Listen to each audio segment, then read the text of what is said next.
me? Come in.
Who with us?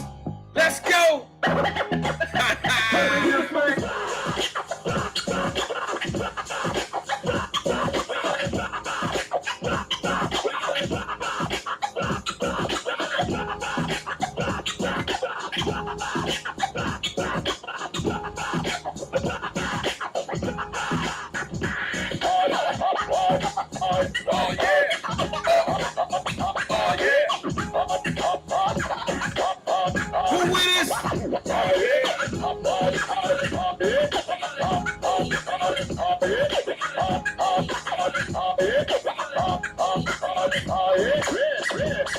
Who with me? Where you at? Where you at? Where you at? Where are you? Whatever the proper way of saying it. Let's get it. What is it? Is it Wednesday? What day is it? Wednesday. Where are my people at that keep me up on my thing? Where y'all at? You're going to see a little different set. I'm doing things a little different today. We're going to see. Can y'all hear me? Is everything okay? This is a little different for me. Let me see what I got going on here. My apologies. I just hit the power because y'all better tag my man Emmanuel Livingston. I got a beef with him. Y'all tell him I got 2 beefs with him. Oh, yeah. They call him E-Man. I got a beef with you, bro. I think you know what I'm talking about. The first one might shock you, bro. For y'all that don't know. For you guys that don't know, let me explain who Emmanuel Livingston is. I'm going to get him today. Yeah, I've been holding off. I've been trying not to be beefing with nobody. No podcast, radio beefing and all that old shit. But he done it. He's done it, y'all. He's poked a sleeping giant. He poked me. I think that's a thing on Facebook where they poke people and all that old stuff. He poked me. He did the wrong thing. I got 2 problems with the brother today. 2 problems. Tag him. Tell him I'm talking shit about him. Tell him. I don't care. I got a problem with the brother today. First problem is, bro, I've been watching you since forever, like noon. And you get off at 5:05. I got to remind you on your own show, like, bro, it's 5 o'clock. You're not getting paid right now. So I need to be his manager.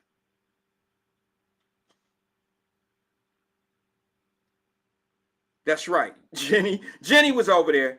She come in. I'm going to say hello to everybody, but there's some shit I got to get off my back. I got to get this shit off my chest like right now. E-Man, where you at? Calling you out, bro. This shit is some bullshit. This some bullshit.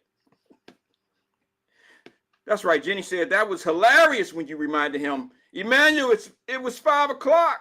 I had to let him know, like, bro, fuck you doing? I'm the Eddie Kane of this group. Ain't nobody come to see you, Otis. Let me set my thing up so I can see my comments, man. I'm just having fun. I'm just having a good time. Now I got a beef with his ass, though. I got the second beef I have is some shit he said. Bro, you could have said my name. Everybody know who you was talking about. Everybody knew who you was talking about, bro. Did you really have to bring my peanut butter into our beef? Did you really have to bring my peanut butter in our beef, bro? That's petty as hell. I've seen petty, but this is beneath petty. This is petty of the petty. Oh, I'm on one today. I'm on one today. This dude brought up my peanut butter, y'all. All right. Let me get serious. Hey, but he did say something about my peanut butter. But that's okay. I don't support Kroger brand like Kroger's. But damn it, the peanut butter is on point. All right? Kroger peanut butter ain't never done nothing to me, and that's what we could afford when I was a kid, so I stuck with it, damn it. I can go get Jiffy. I could go get Jif or whatever it is. I can get the Peter Pan one and all that old shit. I can rub a few coins together and go get that shit. But Kroger peanut butter has never done anything to me. So I ride with it. I'm loyal. What's up, Drop? Let me say what's up to a few people before I read your comment. Says, what's up, Wednesday on Wyatt-Live? Stephen Speed is in the building. Sabrina Calloway comes in. She says, what's good? She said, wonderful Wednesday, Wyatt-Live. Is it really wonderful? Is it really a wonderful Wednesday? Sabrina always has special energy, so it's always special for her. Jenny says, good evening, Wyatt-Live family. Happy Wednesday. Brenda Early got to be coming in here sometime. She a little late. Brenda late. I'm sorry, Brenda early. Brenda be late early. I'm just playing. There she go right there. Happy Thursday, she says. What's good with everybody? We're going to do a short show today. I got shit to do today. I really do. I'm going to sit back, relax. I got some cleaning I got to do because there's some things that haven't been touched in a minute. I got to get to that. Angela Kinney comes in and says solutions. All right. Drop from California comes in and he says something real early. He's about to start some shit. I already can tell. Drop says, what up, Wyatt-Live? Exposing all chaos agents. Facts. He says, will Brian Flores go to trial or take the money and settle like Kaepernick? Take a knee for money. I knew you was going to come in here with some shit, but I'm for it. What you think he going to do?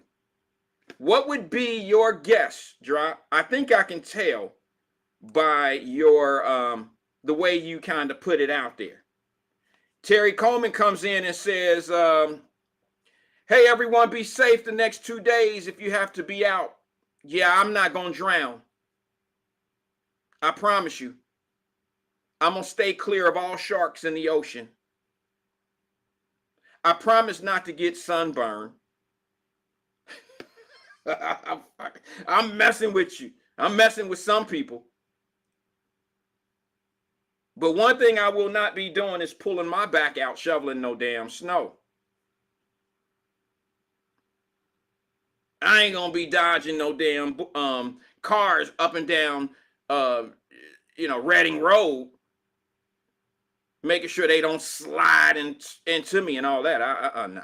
I'm not buying any bags of salt and shit like I used. I'm done with all of that. Angela Kinney says, I think he'll settle. Why wouldn't he?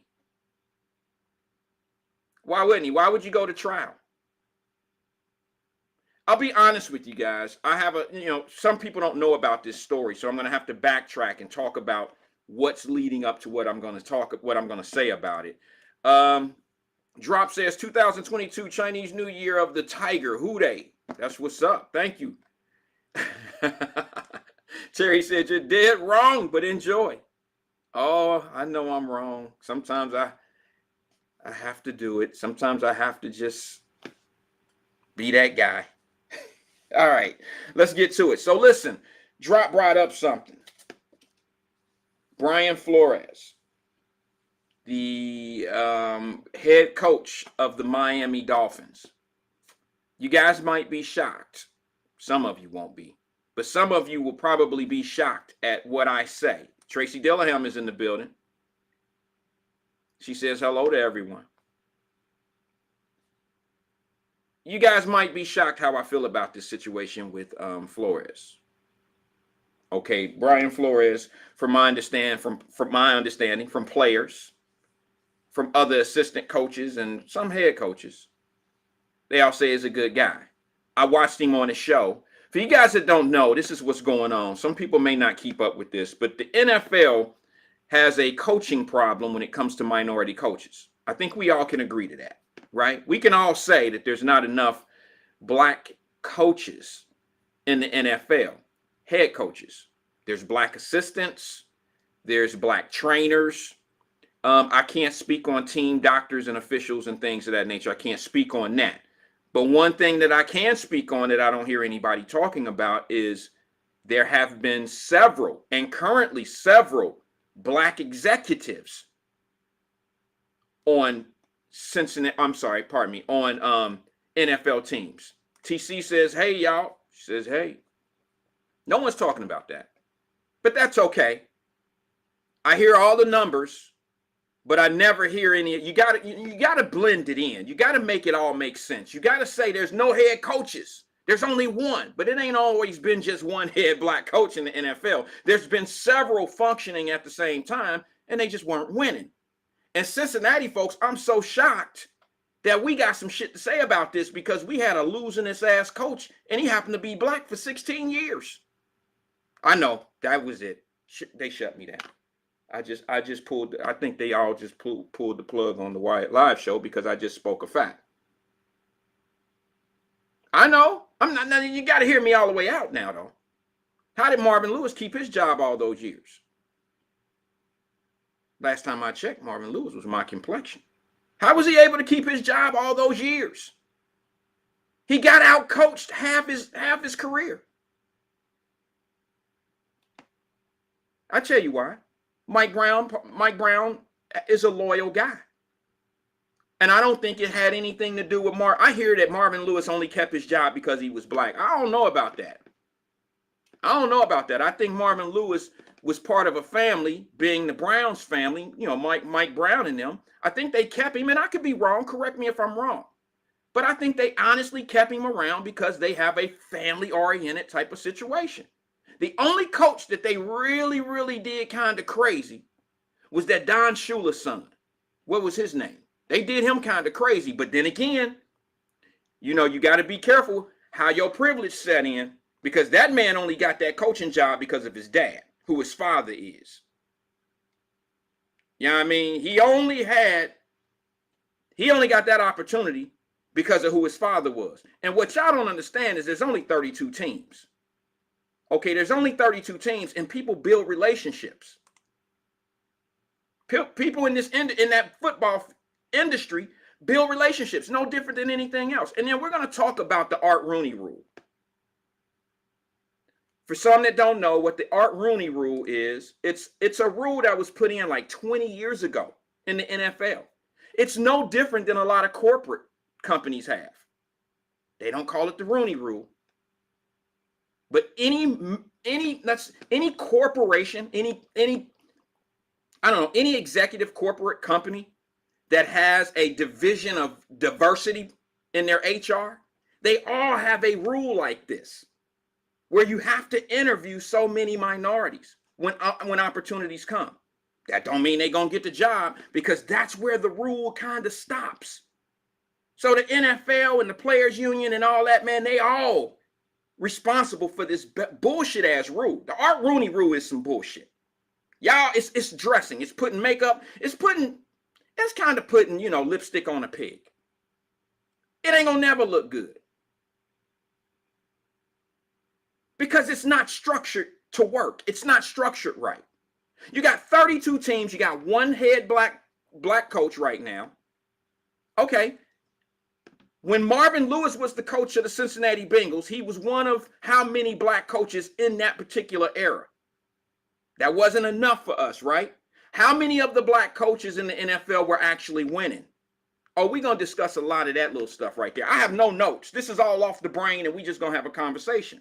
I might be wrong in some points of view, but I'm not here to convince you that they didn't do him wrong. I know he has a legitimate argument, but I want to show you where that whole Art Rooney situation, the rule, is not structured to work right.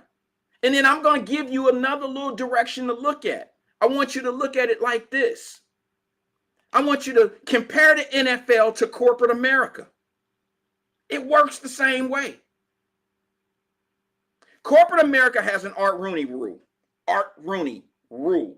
And that is, if they have a division of diversity in their HR department, the company is required. It is required to interview so many minorities. Now, here we go with the word minority again. You do know who all consist of minority. It's not just a black executive. That could be a female, that could be a white female, that could be a black female, that could be an Asian. It could be of any descent considered to be a minority. So now here's where the Art Rooney rule is bad in the NFL. Sounds good. It's just lipstick on a pig. There is no hiring percentage of African Americans, specifically African Americans, in head coaching in the NFL. Just to allow someone to interview is not enough. It's not enough. You have to have a situation where you have to have in the CBL, which is, the contracts and the players union, they all have to come to an agreement and say, hey, in order for this thing to work properly, the Art Rooney rule, we have to make sure out of the 32 teams that we have 10% minority coaching, head coaching. So that would only leave how many? 10, what, 3.5 teams must have a head coach? Or what is it, 20%? That would leave 6. Can someone research this? I probably could do it, but I don't feel like it. Can somebody tell me this? At what time, how many black coaches were in the NFL coaching at the same time? I could think of 2 off the top of my head in the same division. Marvin Lewis and Mike Tomlinson, both in our division. How many others were coached? How many other black coaches did we have?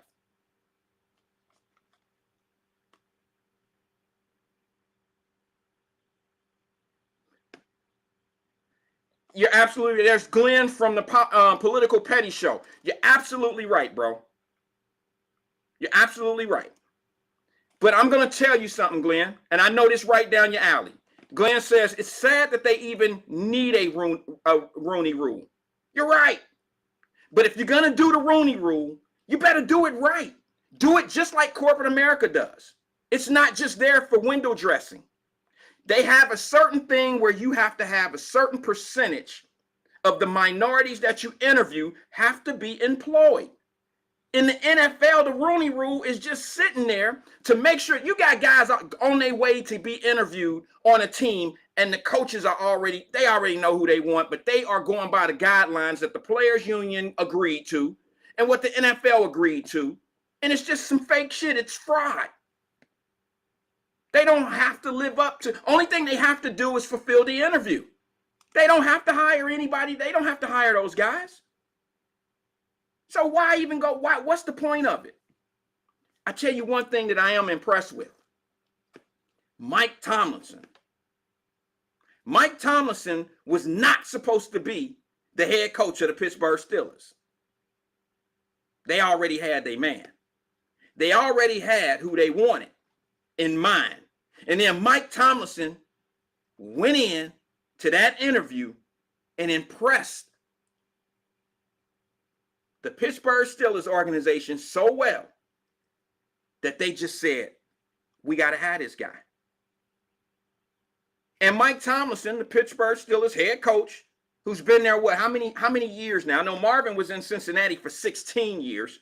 So Tomlinson's probably been there, what, about 13? I don't know. Can somebody help me with that?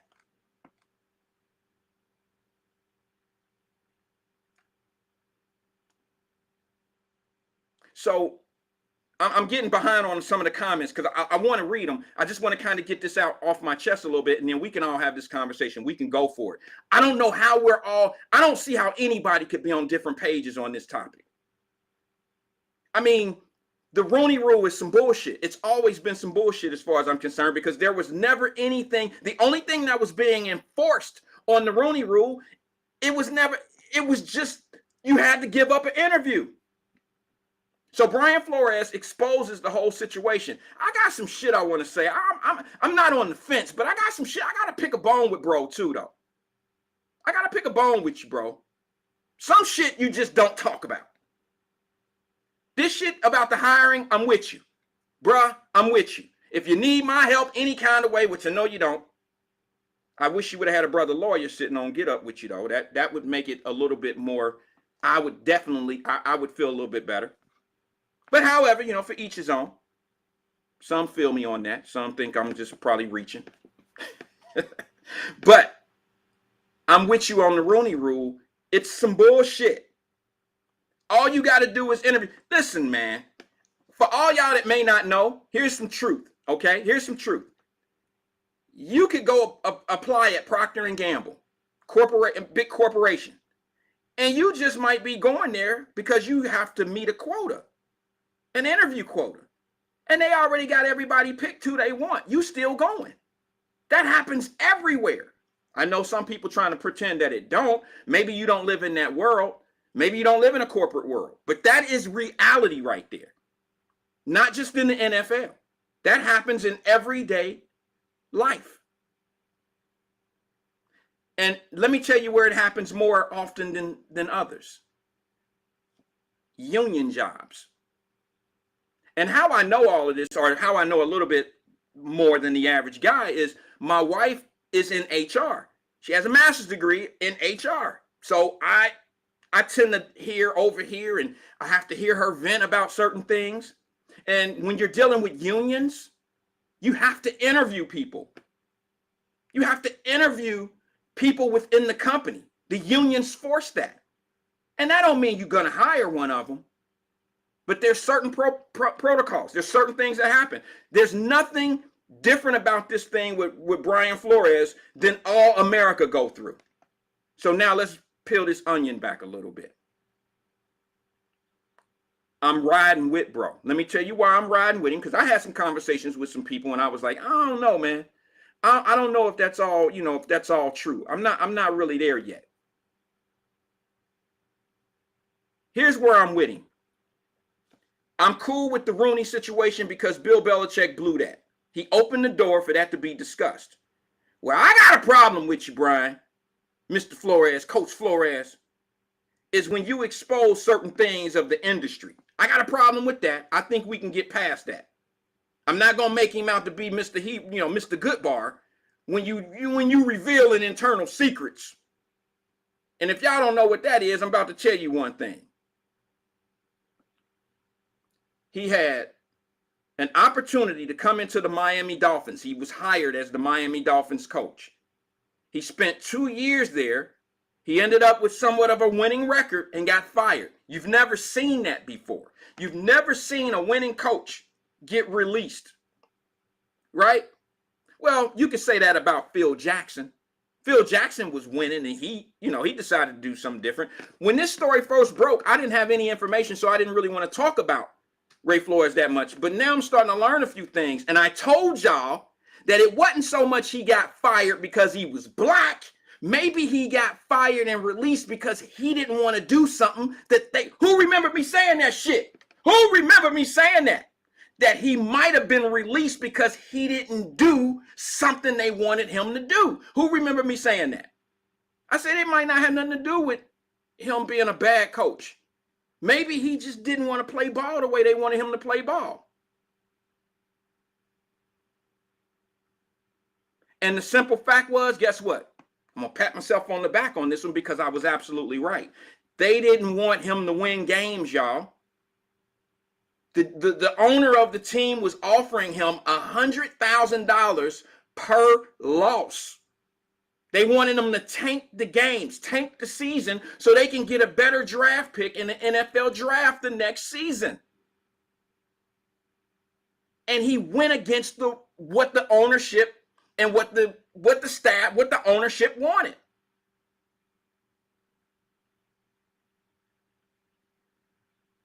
He didn't do what they wanted him to do. All right.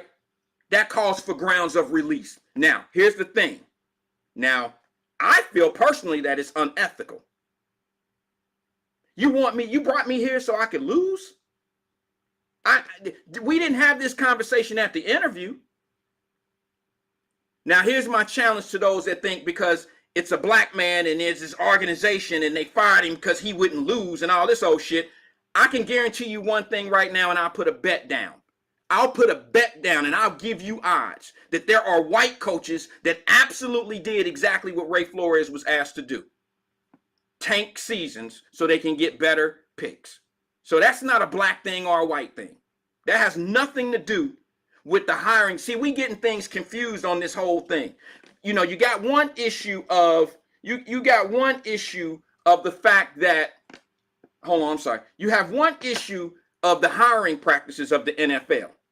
And then he brought in another issue that has something to do with him tanking the seasons. These are two different things.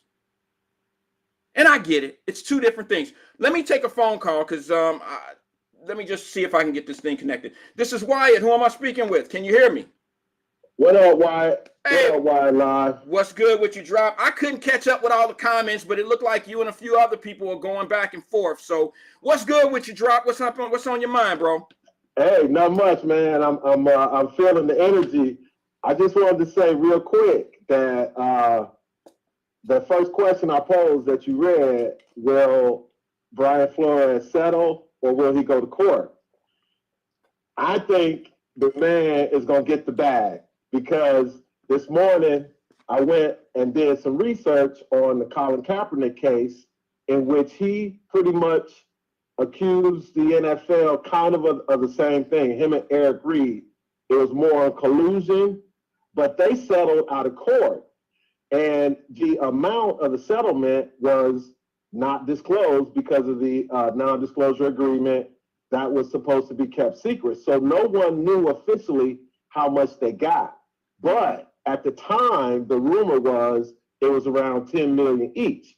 But today on an article, a news report from local Oakland news station, there was a sports memorabilia guy who said that his inside people who knew about the case said that Colin Kaepernick got 60 to 80 million. Damn. From the NFL in that settlement? What's that? You said from the NFL in that settlement? Yes, in that settlement, because everybody was pissed off at Colin because he didn't go to court. Because in court, you go through discovery, you're going to get emails, text messages, everything. But he settled at the time, and everybody was like, well, how much was it?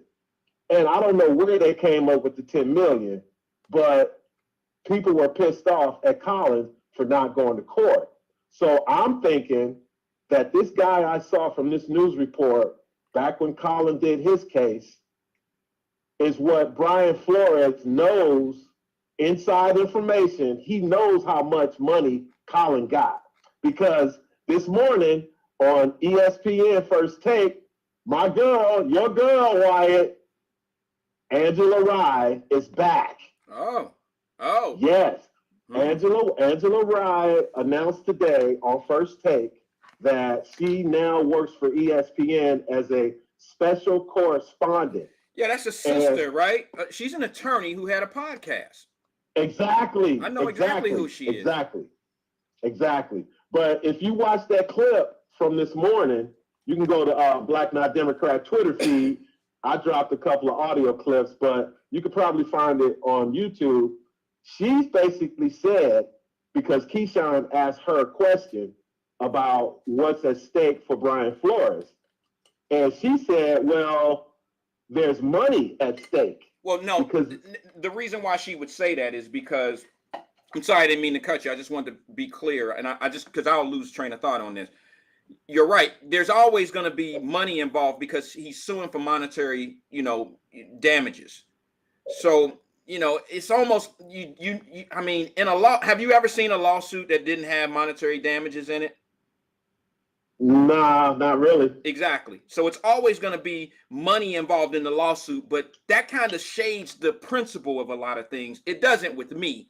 I understand the legal aspects of adding monetary damages because monetary damages can also include your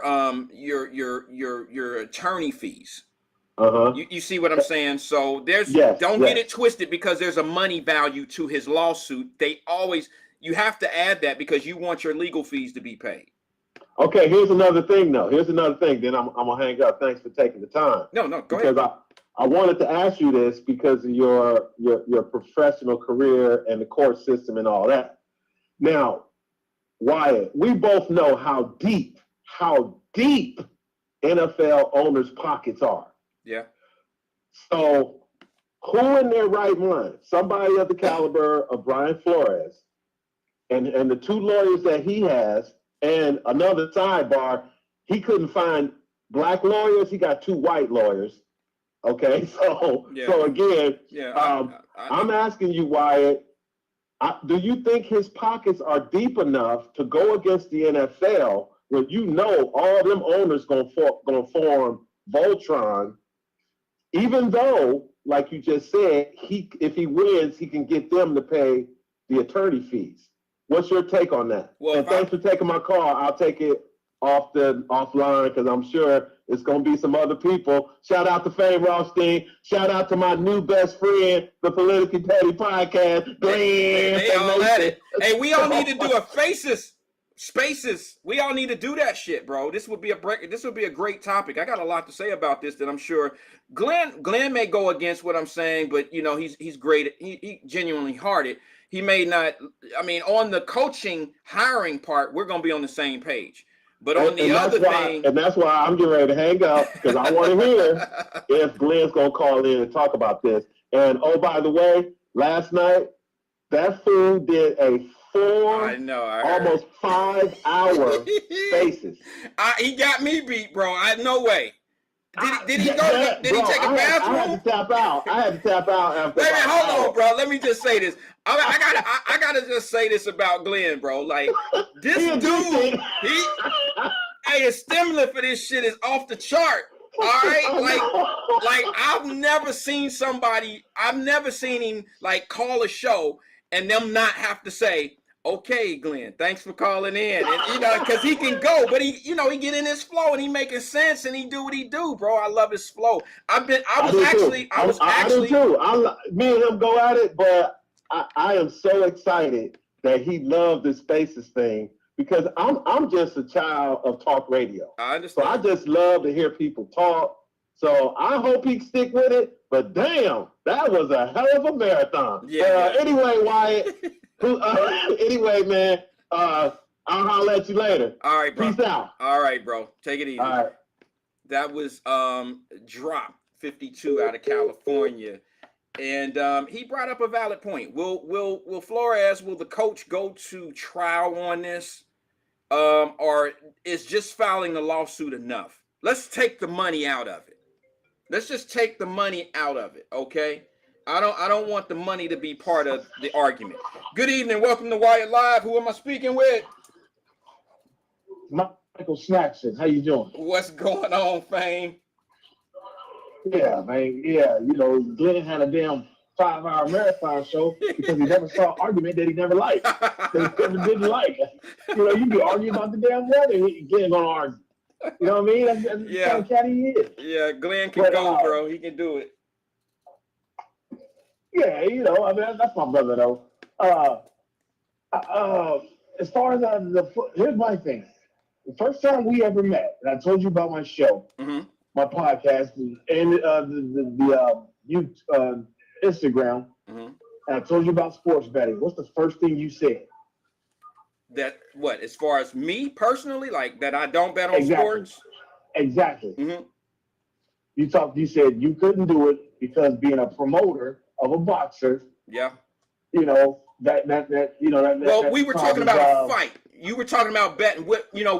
I remember coming on your show and you were asking me, you were telling us the odds against certain things in that particular fight. I think it was the Sean Porter Earl Spence fight. And I believe so. and I was like, well, you were talking about the money end of it and what to bet and this and this and that. And I just said, well, I'm not really a bettor, especially in boxing, because of my position in professional boxing. I can't really bet as a licensed promoter. So I don't really do that. But I know what you're saying. I know what you're saying. Yeah, I don't really bet. But what's your I know where you're going with this, but go ahead. Go ahead. Yeah. And that's the issue with the Dolphins owner. What was his name? I forget it. I'm sorry. The Dolphins owner, Stephen Ross. Stephen Ross.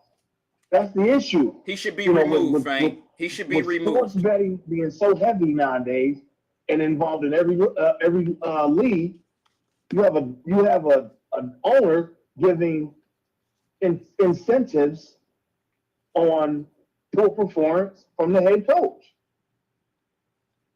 That's an integrity issue. Yeah. That's the real issue that's the main issue you actually what Brian Flores brought about. Everything else, I'm with you. It's kind of par for the course as far as Americana. I think work. Getting a job, getting a interview and things like that. That's all par for the course. Right. The betting, the incentives from the owner. Well, that's a problem. That's a serious problem. That's like Pete Rose-ish. Right. Well, let me just say this, though, Fame. Since you're in the betting game, let me just say this. You're absolutely right. This is exactly why Ross, the owner, should be removed as an NFL. He shouldn't be removed yet, okay, because they still have to prove what Flores was saying. They have to prove that he was asked to tank games. Okay, they have to prove it. They have to have a legitimate, you have to be able to prove it. And that's going to be very hard for him to do because they're not going to just go off of one man's word over the other man. You understand? They're not going to be able to do that.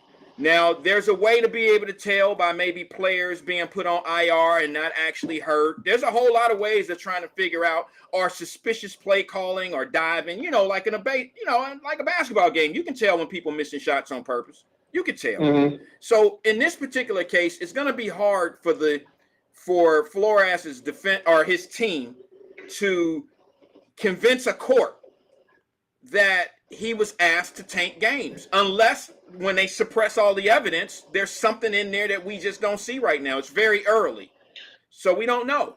But to the point that you were making about Ross, the owner of the Dolphins, I'm here to tell you, I'm not going to be the first one to say this, but I'm going to agree with what's been said. He should be, if he's found guilty of these allegations, he should have to forfeit his rights to be an owner in the NFL. The NFL should suspend him and remove him in that fraternity. They should get rid of him for that because that does step on the integrity of the game, especially with guys like you in the sports betting. How do you know assistant coaches didn't know the same thing that Flores did, and then they was dropping bets on them losing? Absolutely. And, he absolutely has to go because NFL is a corporate partner with ESPN. Yes. ESPN is a corporate partner with Caesars Casinos and sports betting. All tied in. You see what I'm saying? They're all together. It's like they all got invested. They all got vested in this. Yep. You know what I'm saying? Yep. There's gonna be several different layers to this that they got to deal with. Sorry, I got people coming in, so I'm hop off of here. But okay. It's been real. I had fun. We'll chat again someday soon, B. Hope so. Saturday, you doing the show? I'll say it on the air. He hung up. Fame, are we still doing your thing on Saturday? Let me know. I know Keith Thurman has a fight. Fame's into the sports betting and he loves boxing. I love boxing, of course. I love it. Matter of fact, we have a show April 16th back in Cincinnati. Boubacar is coming back. He's 11-0 with 7 knockouts. Whew. He boxes out of B&B Boxing Gym. That's Bud Crawford and Bomac. So come out and see those guys. April the 16th. That is Easter weekend. We're back at it, y'all. Professional boxing coming back to the tri-state area. New era boxing. Of course, fueled by Wyatt. That's what we do. So we bring in boxing in, and it's going to be in April. So I can't wait. Those guys are already getting prepared. Bubakar's out in Colorado, and they're getting ready. They're getting ready. It's going to be a great night of fights, great night of boxing. We have a lot of young guys that are going to be doing their pro debuts that night. These are young guys out of Cincinnati. We'll be speaking more about that a little bit later and closer to the time and date. I just wanted to drop that date to everyone so you don't make out-of-town plans. Or if you want some plan, if you don't have plans in the Cincinnati area, Easter weekend, come out and come to professional boxing. We're going to put on a really nice show. It's going to be a really nice show. Political Clarity says, let me see. He says, I would like to see Crawford. My son has never been to a boxing match. Well, April 16th, Glenn, feel free, brother. April 16th, we'll be we'll be in Cincinnati. I'm just trying to get, I'm going to hold off on the information. I got a little bit of it right here, but I want to confirm some things before I start putting other people's names out there, okay? But April 16th is a locked-in date with the commission and with the venue, so we're good. All right, and Bubakar Silla out of Cincinnati. He's 11-0. He hasn't fought since the COVID situation. He's 11-0. He's trained by Bomac, and he's part of the Terrence Crawford team, and those guys will be here. And they're going to get Bubakar back up and going. I can't wait. But what I'm looking forward to that fight, guys, with him. However, I'm also looking very. I'm lost for words on this one. There's some young guys out of the Cincinnati area who did well in Golden Glove tournaments. These guys are now going pro, and to have some of these guys come home and fight their debut at home. A couple of them have a couple fights already, but this would be their first time fighting at home. It's a great opportunity for them to build their fan base and for you to catch them while they're cheap. You understand what I'm saying? Why they're cheap. You can come out and get a $30 ticket because in about 3 years, they're going to be $150 tickets for them guys. So come catch them while they're young. Come take a picture with them while they're young and support your Cincinnati hometown fighters. Come support them. I'll give you more information. I've already put one flyer out, but as we get closer to the time and date of the fights, I'll give out more and more and more information. I'm going to even do a Wyatt-Live VIP table. It's going to be ringside, and we're going to have a great time that night. And I have a schedule here that I'm going to be releasing probably next week. We're doing some title fights on this particular card. Good evening, Black Russia. He comes in. Time for Wyatt Promotions to take over Cincinnati boxing. Well, we're going to try to be part of it. We definitely going to try to be part of it. And it's that time. We're back in action, and capacities are back where they need to be. And we got vaccinated people, and we got people wearing masks. It's time to be normal again. It's time to be normal again, and it's time for people to get their careers back up and going. It's time for people to, get out here and get out and do some things. I'm ready to be normal again. So one of the things that came up in Fame's conversation was the owner of the Rams. His last name is Ross. Mr. Ross owns the Rams, and allegedly he had asked Brian Flores to tank games, to purposely lose games so they could get in a better position. I'm going to be honest with you. I'm with Brian Flores when it comes down to the minority coach thing. I'm not rolling with you on the tanking and giving out that type of information. That's just something that I think it's some things that you keep in-house. And I know some people are going to say, well, Wyatt, you just don't have integrity. No, I think that when you're in a corporation and when you're doing things and there's business moves, they weren't trying to lose because they didn't have an agenda. They were trying to lose so they can get better. if you understand, I know that might rub people the wrong way, but you know, to get guys like I don't know, like Joe Burrows, you have to be lucky. Yeah. Political Petty says, can I talk football? What's the number? Let me put it up on the screen. Sure. It's area code 5. That's Glenn. It's 513-310-0546. Feel free to call in, Glenn. Oh, there it is. He put it up there. You know, some may not agree with me. There's just certain things that we do on our jobs that you just don't give to the public, like tanking and all that. Nah, you can't let that type of information go. Now, the coaching situation, I'm so much on his side about the minority coaches, but it was structured to fail. It didn't have much teeth. I don't even know how the players union fell for that bullshit. I really don't know how they fell for it, because in most corporations, most companies, there is a diversity division in HR. And there's usually some type of hiring percentage of minorities that have to happen in the company if you go that route, okay? And that's not what's going on in the NFL. They just basically have this Rooney Rule where you have to take so many interviews if you're hiring a head coach. But that doesn't necessarily mean that you have to hire one of the minorities that you interviewed. It's kind of hard to tell these owners who they can hire and who they can't hire. That's a hard thing to do. And you got to understand, everybody putting this on the NFL. The NFL, I mean, Modell works for the NFL owners. They don't work for him. It's kind of the other way around. They work in unison, but Modell works for the owners. So he's he's limited on what he can do. I just have a problem with the Players Association agreeing to the position that they were in. I think that was just putting, you know, honestly, I think it's lipstick on a pig. I think they just dressed up a bad situation. Let me take a call. Good evening, caller. This is Wyatt. Who am I speaking with? What's going on, man? You talking to the guy that come this year when it get warm. Fame gonna have to buy a new wallet because I'm gonna tear a hole in it when I get him on the Avonfield golf course. How you doing, man? What's good with you, Glenn? y'all going at it on the golf course, man?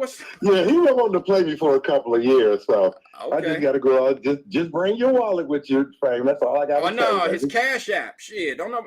Hey, get the Cash App number because you can take it all. You know Well, you're playing. We have, like, at the end of the day, we're in the parking lot, everybody taking out the shoes, got the trunks popped, you know, ready to put the clubs in. Brothers will cash out you their little money that they lost on the court. So, you know, that's the convenience of, you know, electronics today. So, right.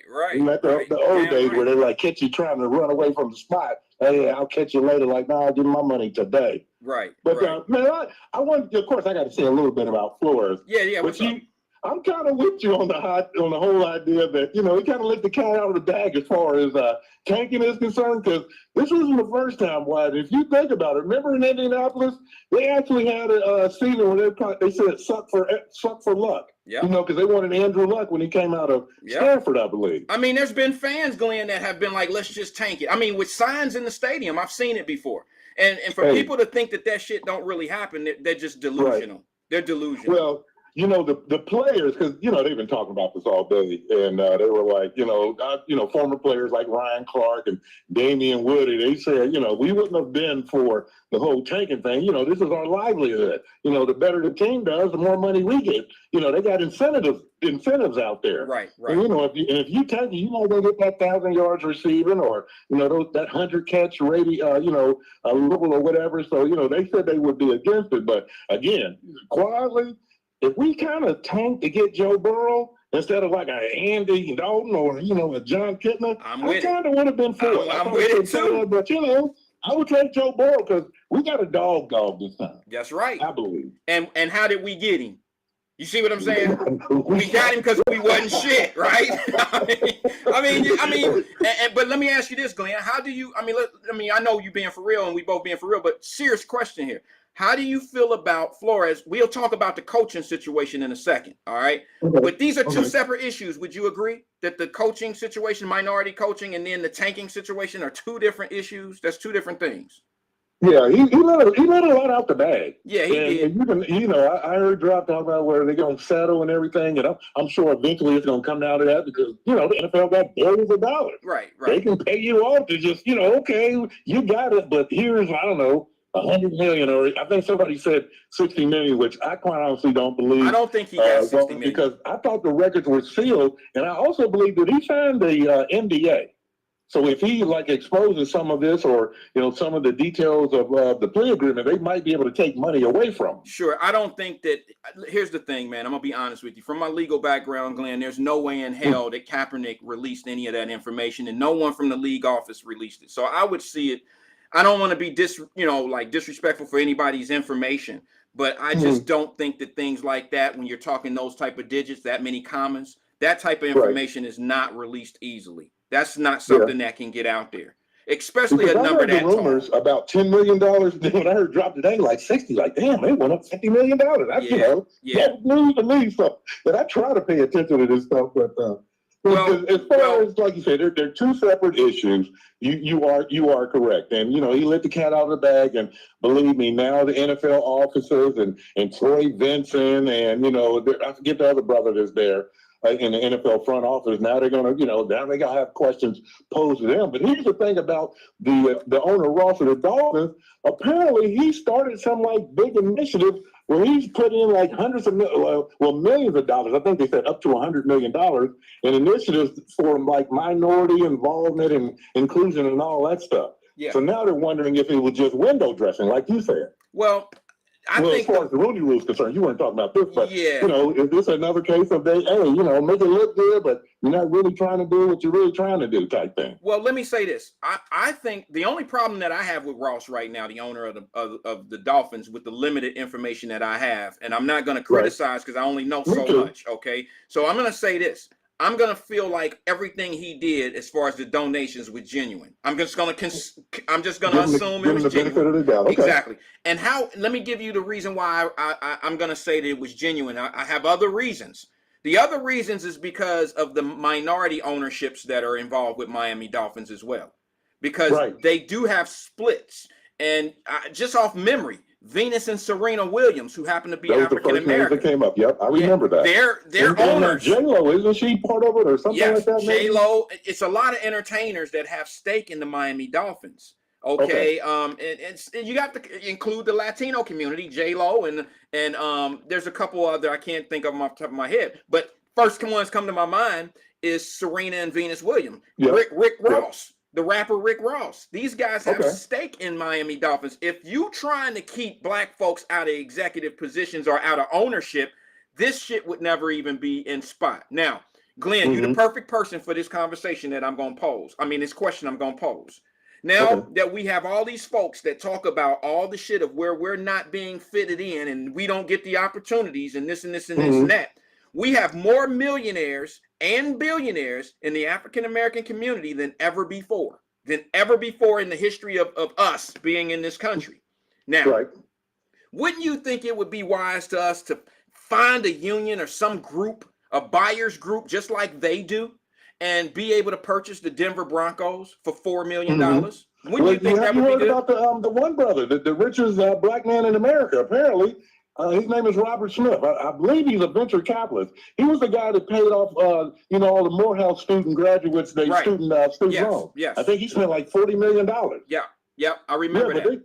They said he's worth like $6.7 billion or something like that. And see, another thing that I found out too, Wyatt, that a lot of these owners, it's not like they don't have like the Ross type money. A lot of these have groups like you're talking about where they got probably about, 5 or 6 or maybe 10 to 15 guys that put their money together. So it's not like one big shot, it's not like Jeff Bezos who can probably buy the whole damn NFL if he wanted to. Right. But I learned that today. So, but here's the thing. You're saying. Here's the thing. This brother apparently he's in the bidding, to try to get that NFL, to get the NFL team. He has put his name in the running. Yeah, his name is Robert Smith. Okay, well now I feel better because listen, let me just say this, Glenn. They don't expect him to write a check. They don't expect Jay-Z to write a check for $4 billion. You have to be able to put a group together.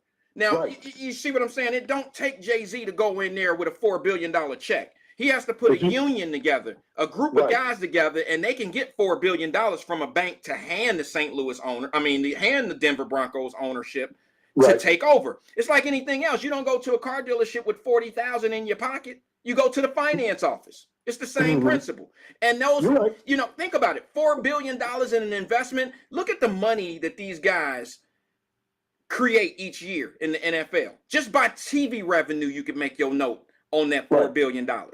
Right. You see what I'm saying? So it's a no-brainer. This is a golden opportunity. I'm sorry, Glenn, I'm going to give it to you right here. This is a golden opportunity right now for an investment group, an African-American led investment group, to go in and buy the Denver Broncos and have a seat at that table. This is a golden opportunity. Yeah, well, again, they of course, his name is being brought up because of, the news around Flores, but I've heard this is maybe about a month ago when they were talking about this, and they were saying, like, hey, he's really interested in buying the Broncos. Like I said, he's worth about $6.7 billion. And, and if I'm him, they're saying that the Broncos might be worth about, I think they said they're talking about $4 billion. So if I'm him, maybe I bring my $2 billion. Hey, we get our little group together and y'all bring y'all $2 billion, because I got to be the majority owner. Absolutely. What I'm saying? Absolutely. So that's what I'm saying. So if I got 55%, maybe it's 65% or whatever it is, and then, like you said, get 5 or 6, 10, whatever, get your little group together, and we get our $4 billion. We can buy the Broncos. But let me also say this, because I'm gonna say what I say on your show that I said on another show. Just because we do that, Wyatt, doesn't mean that we should be as racist as we say the other side is. We just shouldn't hire a brother that can't get it done just because we wanted to hire a brother. Let's get the most qualified brother out there that we know that can run a team. I mean, hell, you're talking about maybe Tony Dungy, can be like some type of consultant or whatever. I would hire like a Jim Caldwell. You mentioned guys that got fired who had a winning record. Yep. Jim Caldwell actually won in Detroit. And Jim Caldwell went to the Super Bowl with Peyton Manning after Tony Dungy left the Colts. A lot of people forget that. Right. So, that offensive mind, you're going to have a young quarterback, the whole shebang, the type of shit that they let the white boys get away with, per se. You got the lineage, you got the coaching tree, you got receipts, a good record.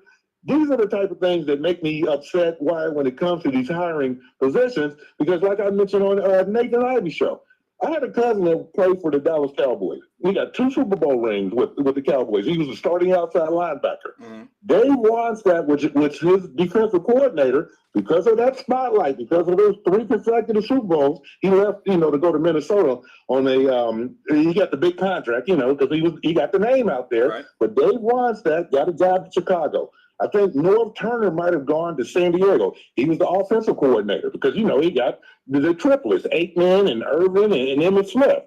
These are the type of things that typically, you get the job. That's why I'm upset that Eric Bieniemy didn't get a job. Why? I mean, you're the offensive coordinator for one of the hottest young quarterbacks in the league. If the Bengals hadn't beat them, they would have gone to 3 straight Super Bowls, and he'd been in 4 AFC championship games. I mean, you know what I'm saying? You don't have to give me shit, but, we say pull ourselves up by the bootstraps and, you work your way up. But Glenn, let me ask you these this. guys work their way up and they're not getting the jobs. That's what upsets me. I understand. You're absolutely right. But let me ask you this. Somebody put a list of black coaches down. And, I mean, at one point, I think it was 2011, I think we had quite a few black coaches coaching in the NFL all in one season in a particular period of time. And none of them were really winning.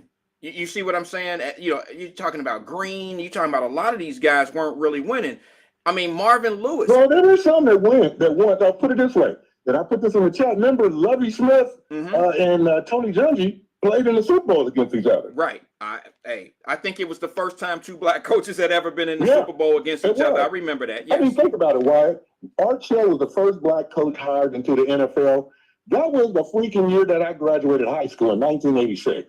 Right. Now, I don't know how long the NFL has been in existence, but you can't tell me, man, there wasn't a brother that was qualified to be the head coach up until 1986. No, you can't. And I just think here's what I have a problem with, and this is where I'm with Brian Flores on this.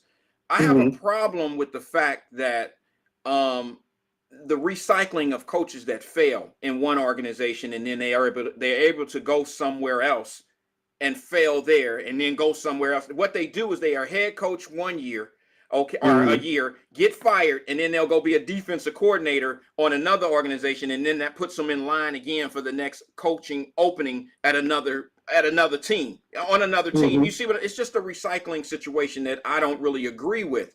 But man, look, here's but you know what, Wyatt? And I don't mean to interrupt you, but some coaches, maybe they just better, offensive coordinators, that's exactly or defensive coordinators, or offensive line coaches than they can be head coaches. That's exactly right. Would be Bruce Cosler. Bruce Cosler was a great offensive mind. He absolutely sucked as a coach. Let me ask you, since we throwing up names, let me ask you about this. Do you think that Marvin Lewis overstayed his abilities in Cincinnati? Do you think he should have been gone? He spent 16 years. Yes and no, but I will say this. Marvin Lewis didn't have Joe Burrow at any time, and the closest thing he had to it was Carson Palmer. But you remember why, when Carson Palmer got hurt, he was completely different. And that's the difference between him and Joe Burrow. When Carson Palmer came back from his injury, he was shaky as hell. Joe Burrow was like, I'm going back to being who I was the year before. Well, hold on. I got that California cool surfer, shit going on. Joe Burrow, like, I'm from Athens, Ohio, like, hard white boy type stuff. Yeah, no. Joe Burrow's he lightweight, he white chocolate, to be honest with you. You can tell by his. But you know what I'm saying? Yeah, if you ever played sports, we always got white chocolate on the team. We can try to play like, we about to destroy these white boys on the field. Yeah. But then there was something that I played when I was in high school. I was like, that white boy top. We didn't all have one. We give him props. We didn't have one that'll shoot our lights out, from the outside or whatever, and can drive. Yeah, you were a hooper, see? You know what I mean? I wasn't much of a hooper. But hold on. Let me say this though, as far as the comparisons of. See, somebody asked on the show the other day if Marvin Lewis could win with this team. Marvin Lewis could win with the teams that he had. But what Marvin Lewis's problem is Marvin Lewis got outcoached a lot of games. It wasn't so much the people that he had on his team. Marvin Lewis had some very good defensive teams. He had some very good offensive teams too, with Chris Henry and all those guys. But he never had the quarterback, Wyatt. Well, you know what? He had a quarterback that was sufficient. John Kitna. The best coaching job Marvin ever did was probably his first year when he took a 2-14 team and went 8-8 with John Kitna. Hold on, let me just say this, and there's two things I want to say about Marvin Lewis that might rattle the cage with some people. First, let me just say this: the thing about Marvin Lewis was this, bro. Marvin Lewis always played a great first half because he would shoot all his bullets in the first half, and then when you go to the locker room, he could never make adjustments. Here's the difference between Marvin Lewis's teams. This ain't no black-white thing to me. This is just me looking at football for what it is.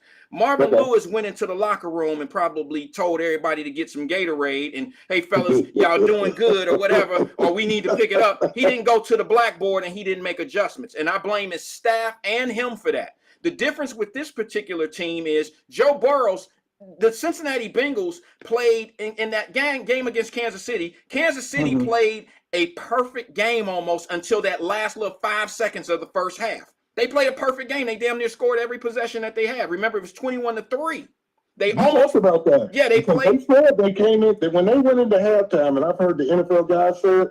He said that the Kansas City Chiefs looked like they were defeated. He said the Bengals were hyped up, with that fourth down stop right before. I told my wife this game is close.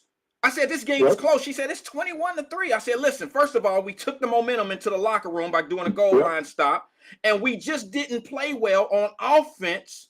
The defense was on the field too much. We just didn't play good. And now what's going to happen is they going in the locker room.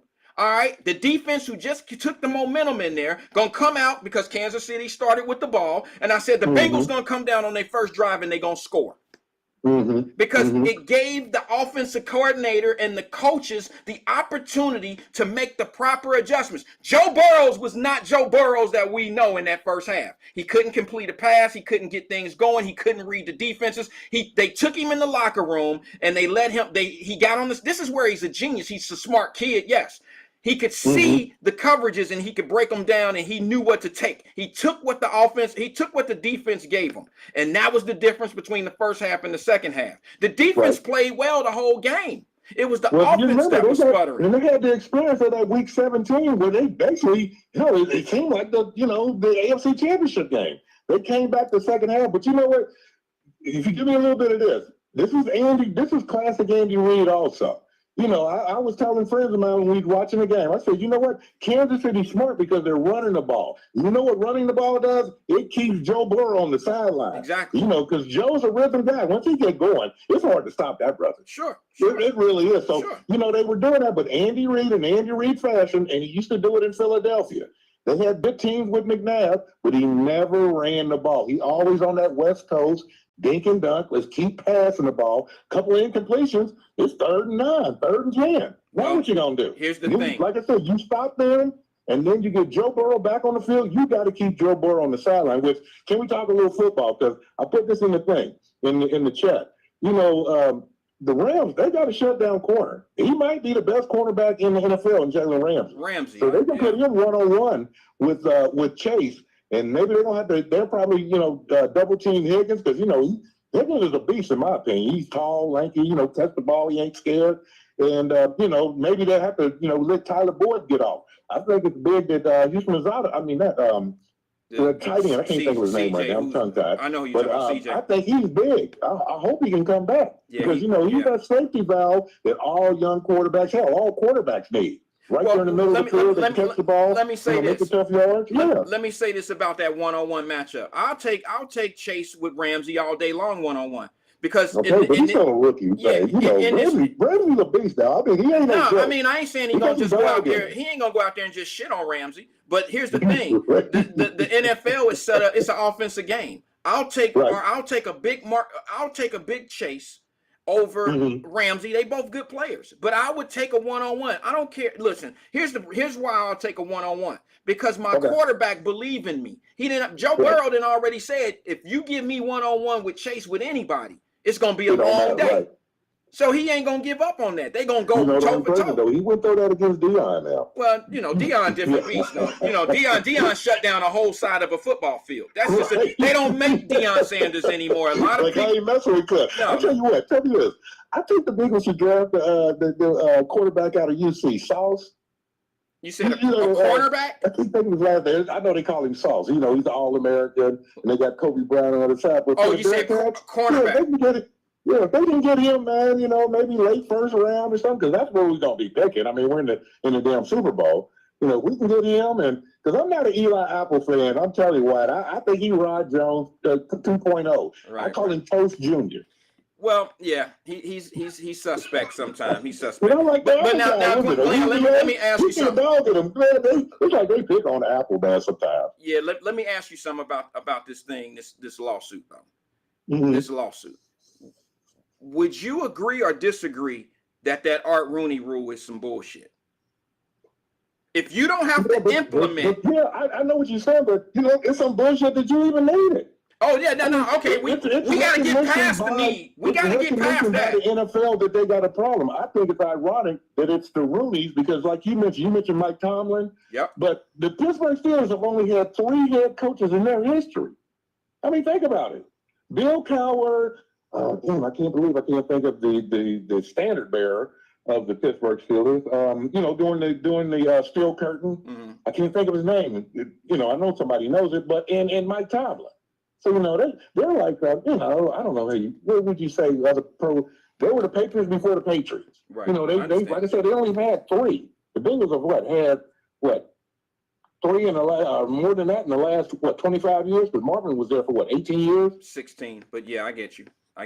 So, but yeah, okay. Man, so, but here's the thing, and then I'm gonna move on, Glenn, and I appreciate you calling, bro. Thank you, I appreciate you taking my call, man. No problem, brother. Talk to you soon. But listen, I got a problem with the Rooney Rule even existing as well. But my problem with the Rooney Rule is it has no teeth. There's no accountability. All you doing is making these guys go take an interview, and sometimes they're just you blowing smoke up their ass. It's no requirement to hire who you interview. They can't make you hire who you don't want. But what's the point in saying, I want you to interview minorities, but there's no teeth behind it? It's like this guy, Brian Flores just said. He said that he went out in an interview with the Denver Broncos, and John Elway and them walked into the meeting, to the interview, 1 hour late. That the brass walked in 1 hour late. Now, let me just say this to you. How would you feel if you went to a company, yourself, you went to a company and you sat down into the and you went to the HR office, and you sat in one of their conference rooms, and you're waiting for one of the VPs to come in, or the supervisor of the area you're going to work, and they come in an hour late. You've been sitting there waiting for them. And not only when they come in an hour late, they come in and they had been drinking. You can tell that they were tipsy, and they admit they had a late night altogether. Wouldn't you feel disrespected? Wouldn't you feel like, oh man, first of all, I don't even really want to be here because you don't want me here? I would feel that. I would feel a certain kind of way. I would feel a certain kind of way. But y'all know my attitude. Some of you rock with me, some of you don't. I'm a firm believer that I am not going somewhere where I'm not welcome. You know, it's hard to say it this way because I can't start my own NFL team. But I have to go with my brother Ice Cube when I make this point. Ice Cube been wanting to be a minority owner in the NBA. He wanted to own ownership in some of the teams that were being established, like the Charlotte Hornets with Michael Jordan and all this old shit. And nobody would open the door for him. Okay, they wanted him to have a cosign and all this old shit. Nobody really wanted to give Ice Cube an opportunity in the NBA to start even a G League team. So what did he do? Fuck it. I'll start my own. And if anybody know me, you know that's my attitude. You don't want me drinking on your water fountain? Fine. You don't want me using your restroom? Cool. You don't want me swimming in your swimming pool? Fine.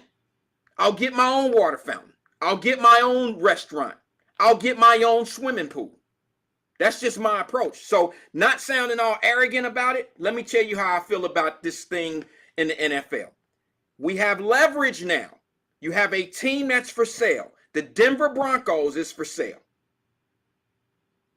The Denver Broncos happen to be one of the teams in this lawsuit. You have to go in and add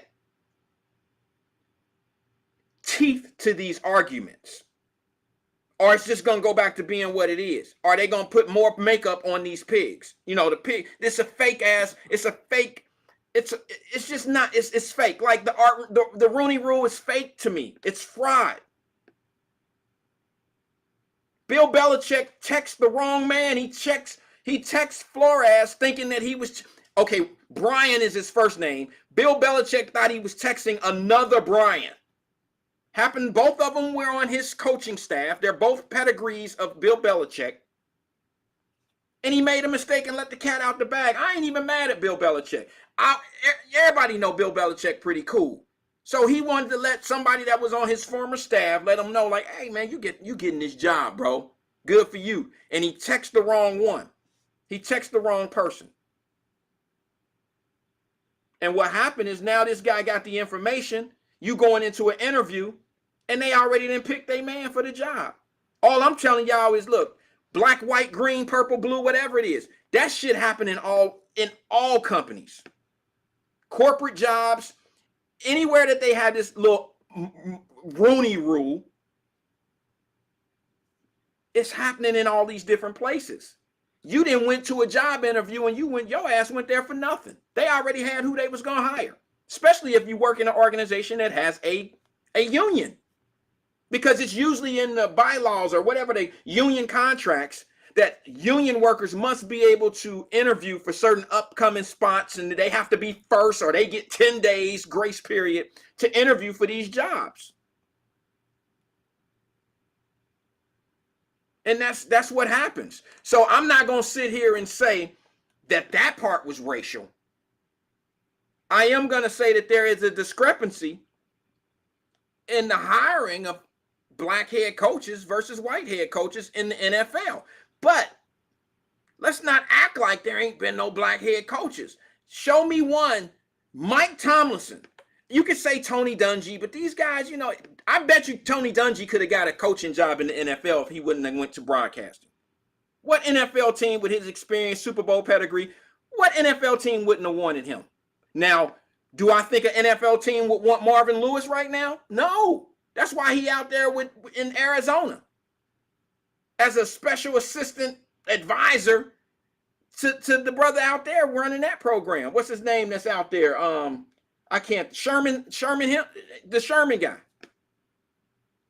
And here's my question to the Cincinnati people that want to jump on this black and white thing with this coaching staff, when in fact Cincinnati had a black coach for 16 years that never won shit. I mean, maybe some division championships, and that's big, but no, you can't. He ain't won one playoff game. So Cincinnati, y'all can fall back a little bit on that argument of head coaches and black and all that, because here's where I challenge you. If black, I heard Marvin Lewis today talking about opportunity, talking about black folks, and he never really got real specific in things because Marvin Lewis don't really believe it.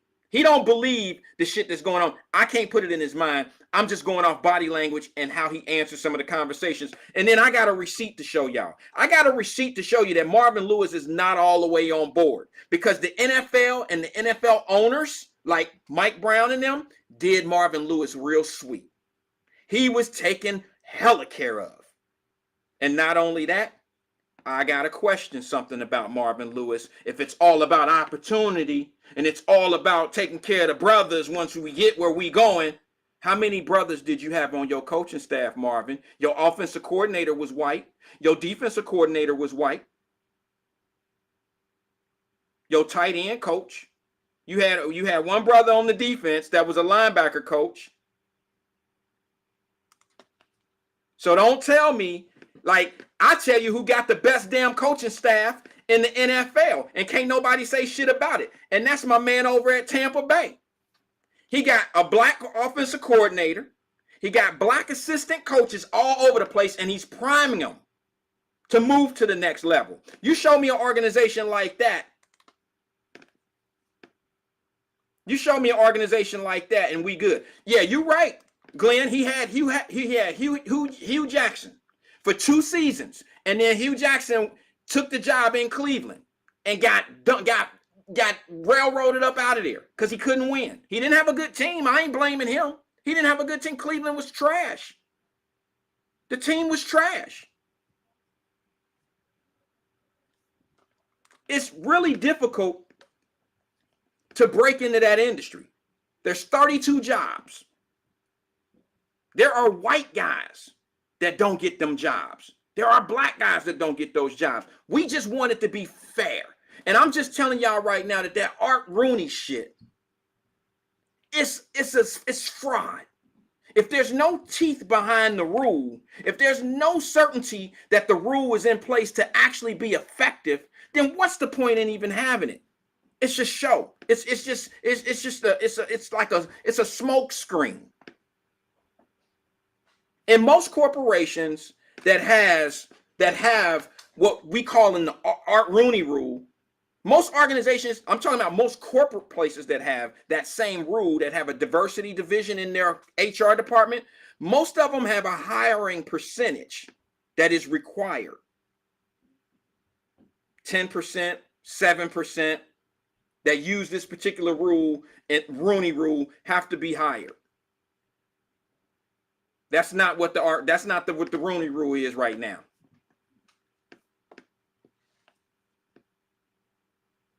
It's tough. Glenn, here's what I say. He says, so what's the solution? Wait for the white owners to act. No, I think the players union and the players themselves have to take action. You have to make that Art Rooney rule. You have to make that Rooney rule really mean something. The owners not going to, look, they don't even want the rule. So they're not going to do shit to empower it. But the same reason why it's there, now it's time to resurface. It's now time to bring the rule up and update it. Nothing lasts forever. Okay, we're going to keep the Art Rooney rule. We're going to keep the Rooney rule, but we want to revisit the actions of it. We want to redo it.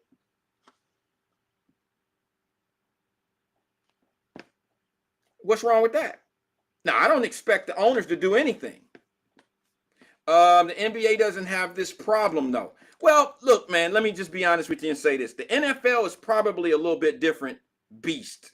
And the reason being is because I hate to say this, in my opinion, I think NBA players are more vocal than NFL players when it comes down to racial issues and when it comes down to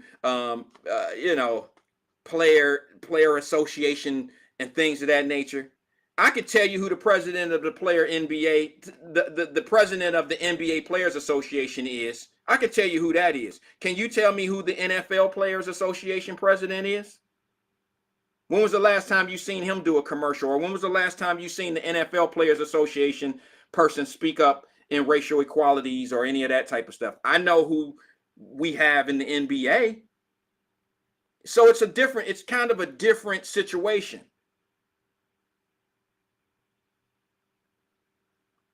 But I mean, I think all of it is unnecessary. The Rooney Rule is not necessary. Just do away with it if it's not going to have any teeth. If all it is a pig with some fucking lipstick on it, get rid of it. Get rid of it. No sense in, why waste these guys' time? And do I honestly believe, I have a little skepticism of Mike Tomlinson walked into the Rooney's office of Pittsburgh Steelers and blew him away so much that they was going to cancel who they was going to really hire and bring him in. No, I think it was a fair shot. I think he went in there and truly impressed them, and the door was wide open for him to get that job. I think somebody blowing smoke up our ass that this organization already had some white guy or some Asian dude or some other guy lined up for the job, and Mike Tomlinson came in and just blew their socks off. I think that's bullshit. I think that's somebody that's falsely trying to make you understand or try to make you think that Rooney Rule is actually working. That's what I think personally. That's what I think. Politically petty. Glenn says the NFL is just as black as the NBA. It may be. They're just not as vocal. The NBA is always, they even do commercials. There's always something about the NBA I'll be honest, NBA has more of a cultural base than the NFL does when it comes down to certain things. Community involvement and things of that nature. We don't have an NFL team in Cincinnati. All right, but if you live in places that have an NBA team, they're always doing something in the communities. It's just a difference. It really is. I've lived in a city with an NBA team, and it's just different. I've never seen the Bengals do anything like I've seen, some of the NBA teams do. I'm not talking about at Christmas time giving away 15 or 20 bicycles to the kids in the community. I'm talking about the NBA players was doing things, they were doing a little bit more, a little bit different stuff. And I'm talking about opening up, basketball courts in the community, making sure that the rims always had nets, putting lighting up in the community at the basketball courts, keeping them clean, paving them. I've lived in a city that had NBA teams, and they were doing stuff like that. And that called for team involvement. They would always bring some of the players, maybe not the big name guys. The Dwayne Wades would never come out and do no shit like that. But, some of the guys that were just fresh, the new guys would come into the community, do the ribbon cuts and all that stuff. I'm not saying the Bengals don't do anything. They do. But it's not a regular basis thing. It's not in the NFL. But my question is this. And I think this is a serious question I pose. And that is, how do you feel? There's my little sister Cindy. What's good? She said NBA has a presence and a voice. NFL doesn't have that for some reason. I agree. They're working on it. They were working on it. The George Floyd situation. Now all of a sudden you see the end racism and you see some of the things. You see other sayings and stuff in the end zones and you see a little bit of it. I see a little bit of it, and that's cool. Sometimes it takes tragedy to wake things up. But my true question is this. We're talking about being part of the inclusion. And we're trying to tell billionaires how to do their brand and how to work their shops and their operations. And every time we trying to tell somebody how to do their shit with their business or how to spend their money, it's not normal folks like you and I. We have a small minute point when presence when we making our points, okay?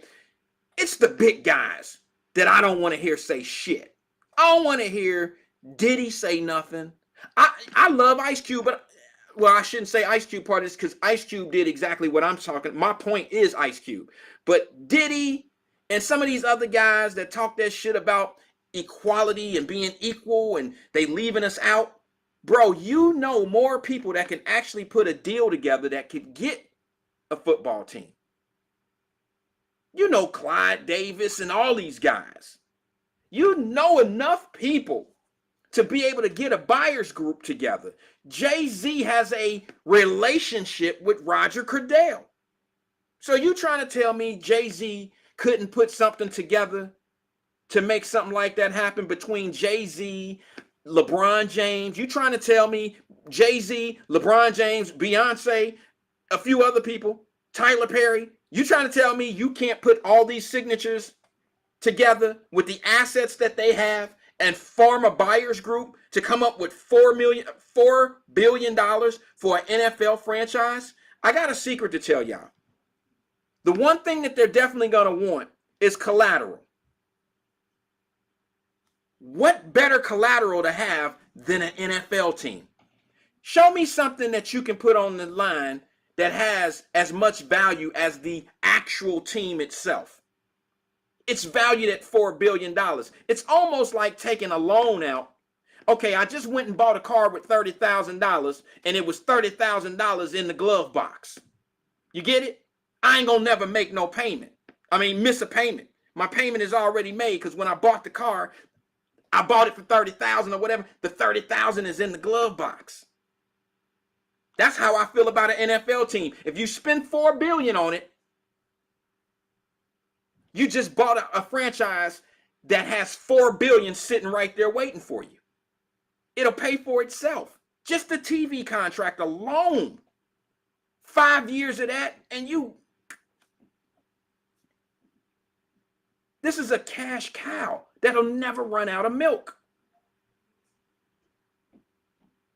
And a bank, how would the Bank of England say no to something that's bringing in close to $1 billion a year? And here's the thing, you're not even buying a franchise, a startup franchise. You're buying an established franchise. You're buying a state, a state team. There's nothing else in Colorado. The Rockies, the baseball team, the hockey team. But name another city in the state of Colorado that has professional sports. So every city in Colorado is rooting for the Denver Broncos. That's their team. You're not buying a Cincinnati Bengals where, ain't nobody in Cleveland going to support you. You're buying an exclusive team that has a track record, NFL track record, a Super Bowl presence, Super Bowl trophies. You buying it. You buying the tradition. This is a no-brainer. You talk about opportunity, but you know what? Here's the thing. There's no rule in place that opens up for ownership. See, I got a problem when you're talking about we want people in certain places to work, because I look at it a little bit different. Y'all gonna be mad at me when I tell you this, but damn it, I'm Wyatt and I just say what I got to say and I'll lick my wounds later. The NFL, don't mess it up, y'all. The NFL every year puts 1,582 brothers. Well, I shouldn't say all brothers, but 1,582 is the roster each year. I don't know any of them that are pretty much, suffering for money. I've heard harsh words like, "Oh, this is the new slave trade and all that old shit." Well, if I'm making $3 million, sign me up for that slave trade. I'll pick the field all day. I'll throw passes. I'll catch interceptions. I'll block for burrows. I'll go across the middle. I'll get my head knocked off, whatever I'm doing for the $3 million a year. Sign me up. I promise I won't run away. I'll stay all day and all night.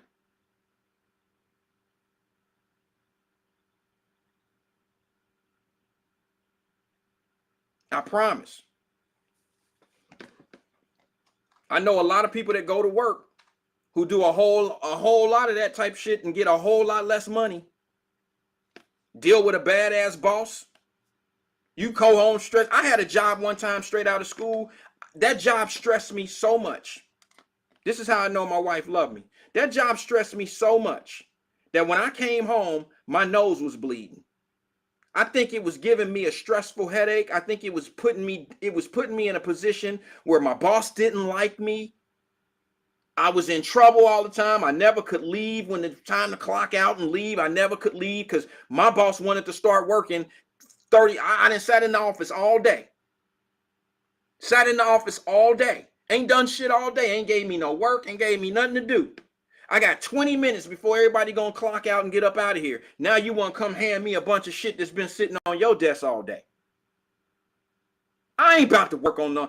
Listen, I'm not about to go through no shit like that. I'm never, knock on wood, I'm not going to work somewhere that's gonna be difficult. Tracy Dillingham, I respect you, sis. She said I walked out. It's difficult to walk out. That's difficult. That's the hardest thing in the world to do. You've got a check coming in. You've been comfortable. You got payments to make. Can't cut your fucking cell phone off. It's difficult.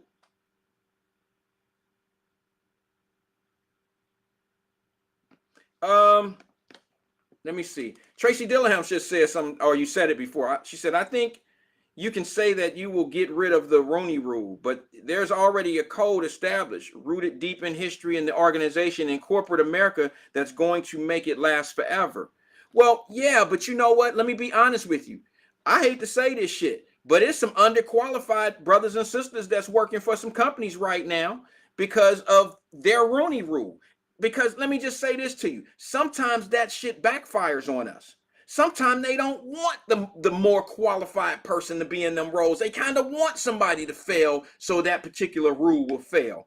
Don't tell me, not you, Tracy, but people, don't tell me that shit don't happen, because it does. You've seen some people come on your job and you be like, whoa, where this person from? She don't know shit. You don't know nothing. And Tracy Dillingham, let me say this to you, sister. How dare you say that on this show? How dare you say that? She said, and I'm certainly not proud of that. Why not? That's the biggest move you probably make in your life. You might not understand it yet, but God didn't put it in your soul, and he didn't put it in your body for you to walk out and fail. First of all, the first step is the hardest. Sorry, sis. You might not want to. You might not want to ignore me on this one. It take gut to do that. It take gut to do that. Now, I don't know your finance situation. I don't know if the cell phone due, insurance need to be paid here in a minute. I don't know. But what I do know is the first step to success is getting all the dumb shit out of your life first. You got to remove all of the stuff. Everything that you think you need, you don't always need. You don't always need it. And you'll be surprised. It's like, just consider it like a bad relationship. You ever walked away from a man or walked away from a relationship and you was like, I ain't sure I should have did that. I'm not sure I should have done that. Well, how'd that shit work out for you? You didn't go back begging on your knees, Daddy, please, please, please, please, take me back. You didn't do that. You found a way to make something else work, and it probably worked out better. That's generally what happens. Anybody that gets to a point that you're fed up and you would subconsciously just say, fuck it, I'm out of here.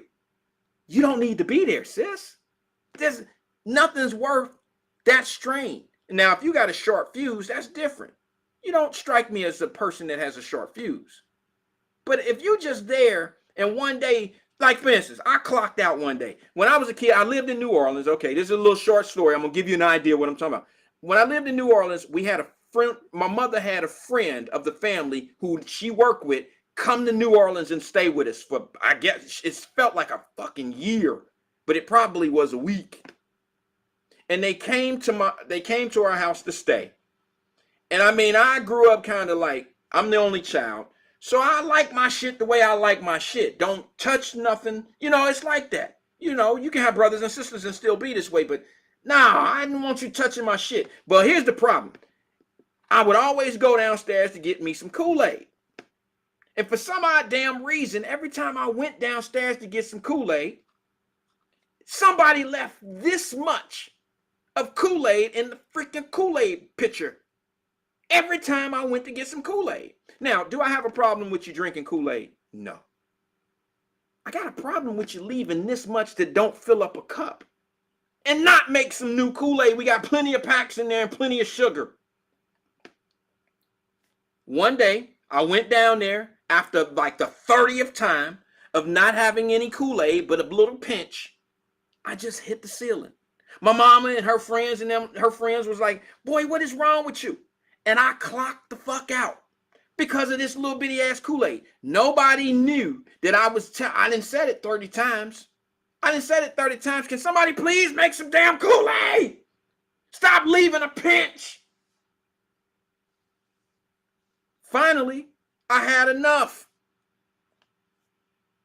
Finally, I had enough, and I just fucking lost it. Slammed the door, ran out, did some of that shit that, you know, them other type of kids do. You know, I had my moment.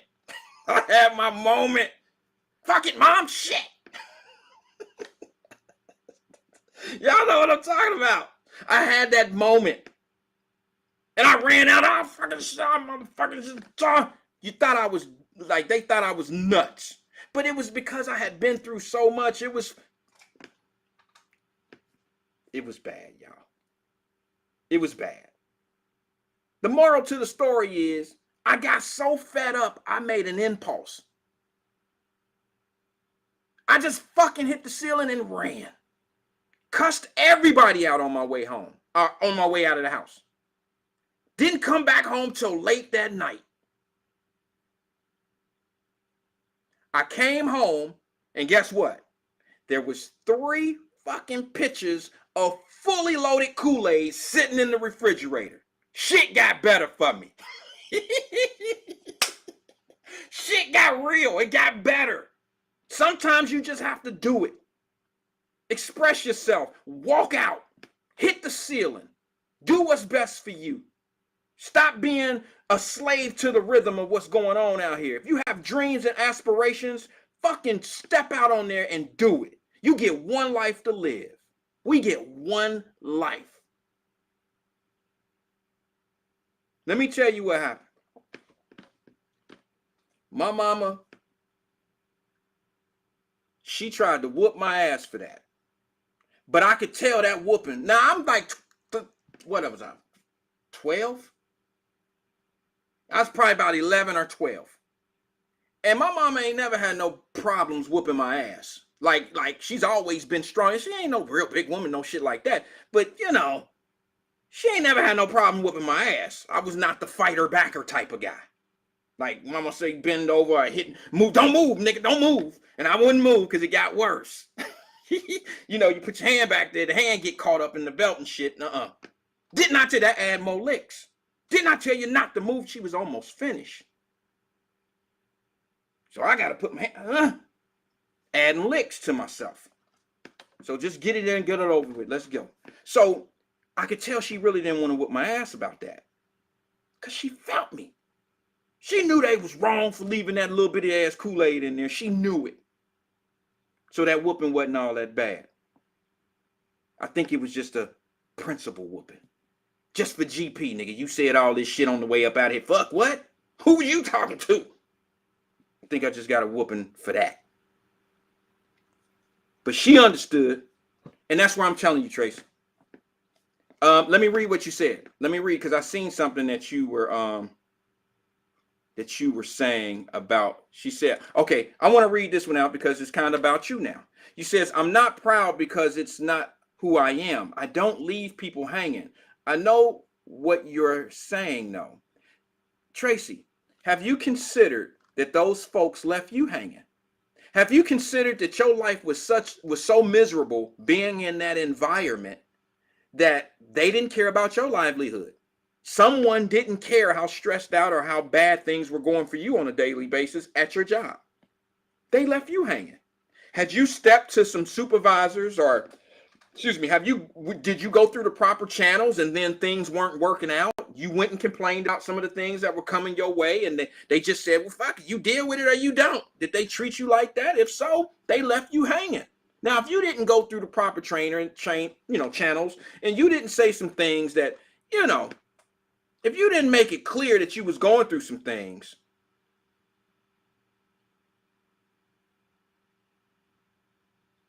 if you wasn't clear, then I'm with you, sis. Shit, I've been with people that's been wrong. I roll with my family, okay? If you didn't say nothing to them and all that old shit, I'm still on your team. But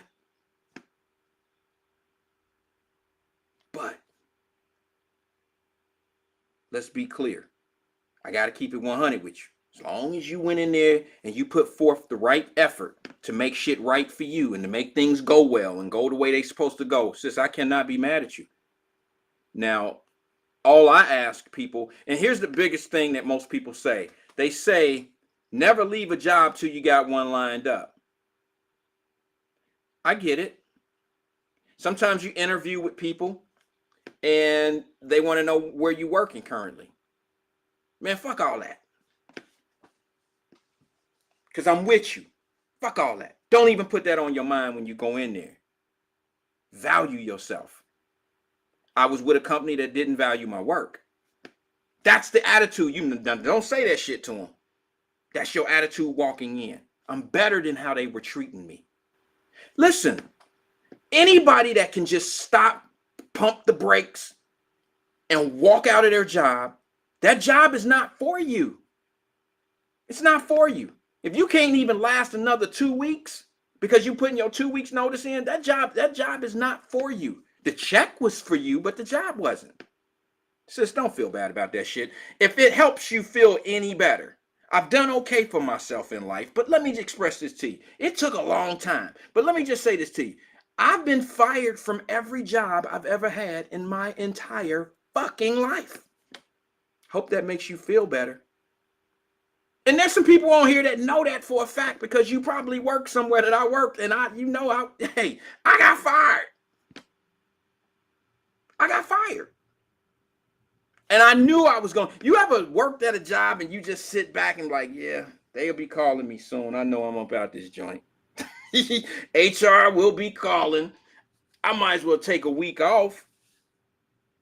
See, I had PTO time in my office. There's some people right now, I don't think they watching, some friends of mine where we work together straight out of school.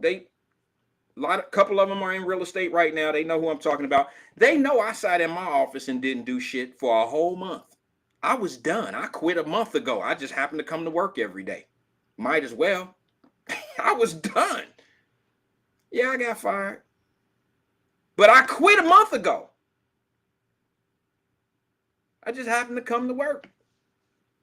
Pick up my check on Friday. But I clocked out mentally. I was done. I wasn't doing that shit.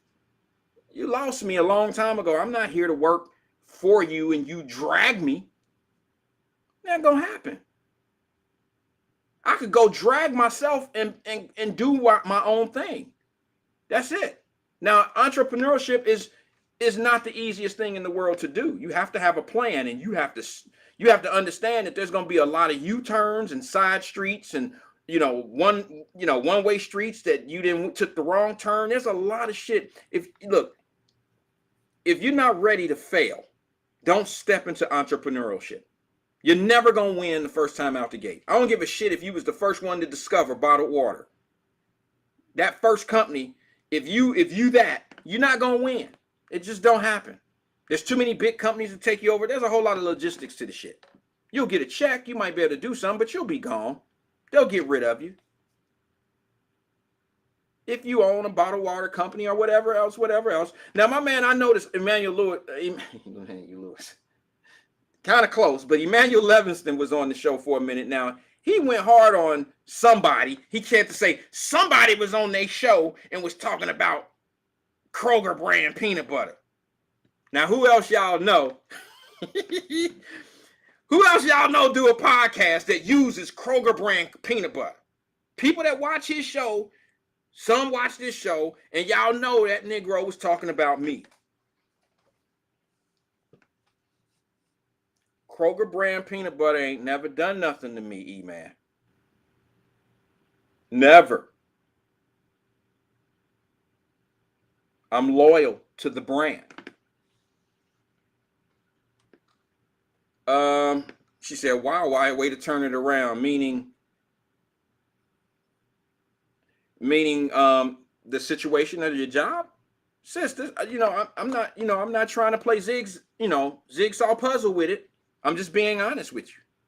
I don't think that anyone should wake up and go to work every day. Let me tell you something about how I run my business. I have employees, but none of them feel like I'm their boss. We're a partnership.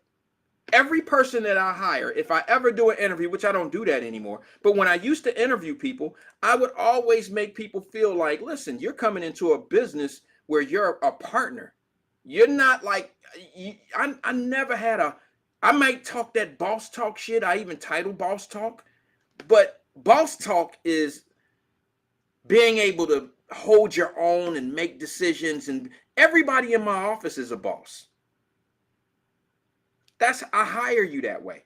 I want someone that I don't have to micromanage. I want someone that I don't have to call to make sure they're doing what they're supposed to do. And when I hire people, I make sure that they understand, hey, here's the ball, go score a touchdown. I get out of the way. I'm not going to walk you through what needs to be done. There's a training process, but I'm talking about once you're out of that process, hey, it's your turn to do what you're supposed to do. I'm not here to micromanage you, and I don't hire micromanagers. I never have.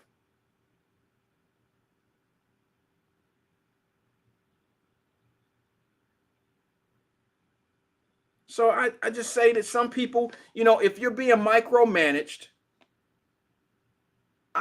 that's just me. I wouldn't be there. I wouldn't work there. I wouldn't work in a position where every day that I go to work, I'm wondering if my manager is going to say something to me foul or rough or nasty or, don't like me doing it my way. Is the job getting done? That's the only thing I ask. If your job is getting done, I don't have any reason to say anything to you other than, hey, great job.